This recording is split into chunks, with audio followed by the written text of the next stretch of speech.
Namaskar. Here I am going to discuss exercise 11.3 question number 1 from NCERT Exemplar. As you all know, NCERT Exemplar is one of the most important book for you. If you are going to appear for CBSE board examination in 2021, then you can't ignore this book. So let us come to the question, and question is, find the radius of a circle whose circumference is equal to the sum of the circumferences of the two circles of radii 15 centimeter and 18 centimeter. यानी कि we have to find out the radius, हमें radius निकालना है जिनका circumference जो है वो दो सर्कल हैं जिनके रेडियाई 15 सेंटीमीटर एंड 18 सेंटीमीटर है, उन दोनों के सर्कमफेरेंसेस के सम के बराबर है। तो क्वेश्चन इज वेरी सिंपल। तो पहले इसको थोड़ा सा फिगर के थ्रू हम समझने की कोशिश करते हैं। मान लीजिए कि एक सर्कल आपका यह हो गया जिसका रेडियस जो है मान लिया कि 15 सेंटीमीटर है, राइट। एक सेकंड सर्कल है, थोड़ा सा हम बिगर ड्रॉ कर देंगे और इसका रेडियस जो है वो 18 सेंटीमीटर है।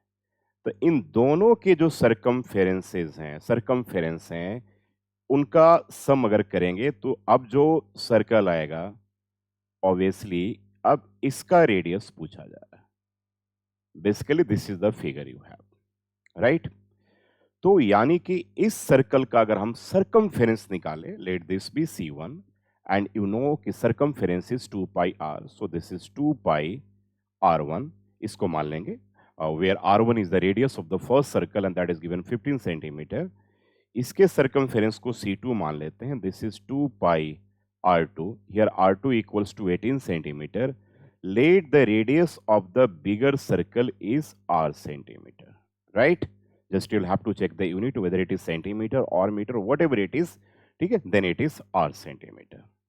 अब question is very clear. Question यहाँ कह रहा है कि C1 प्लस C2 अगर हम करते हैं तो इसके सर्कमफेरेंस को हम क्या कहेंगे, 2 pi and bigger, because we have considered the radius of the bigger circle is r centimetre. Then according to the statement given, according to the question, what is we have C1 plus C2 and that gives C, where C is the circumference of the bigger circle and C1 is the circumference of the smaller one and C2 is the, ठीक है, that is 18 centimeter जिनका radius. So this is the condition we have, right. तो यहाँ पर हमारे पास क्या हो जाएगा, 2 pi r1 and this is 2 pi r2 and this equals to 2 pi r।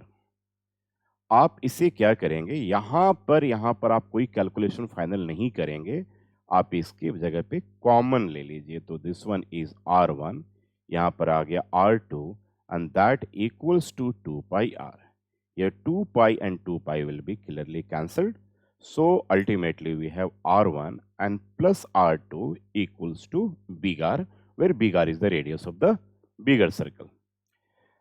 And already we have given r1 is 15 centimeter and r2 is 18 centimeter. So this is 15 centimeter and plus 18 centimeter and this equals to r. This means कि जो radius हो गया that is 15 plus 15 30 and 33 centimeter आ गया। तो radius of the जो बिगर circle है, यहाँ पे जो बिगेस्ट सर्कल है, सबसे जो बड़ा सर्कल है, उसका रेडियस क्या हो जाएगा, दैट विल बी 33 सेंटीमीटर के इक्वल आएगा।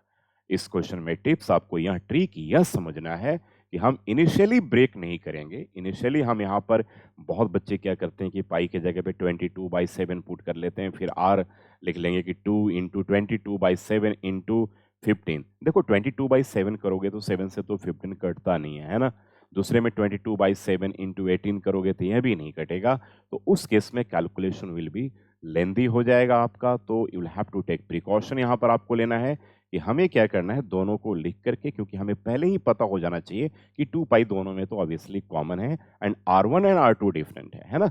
और बिगर सर्कल के रेडियस को हमने r माना हुआ है, तो इस तरीके से बड़े आसानी से आप इसका आंसर निकाल पाएंगे। Hence the radius of the जो बिगर सर्कल है दैट इज 33 सेंटीमीटर के इक्वल है। यह था NCERT एग्जाम्पलर और एग्जाम्पलर का 11.3 का क्वेश्चन नंबर 1।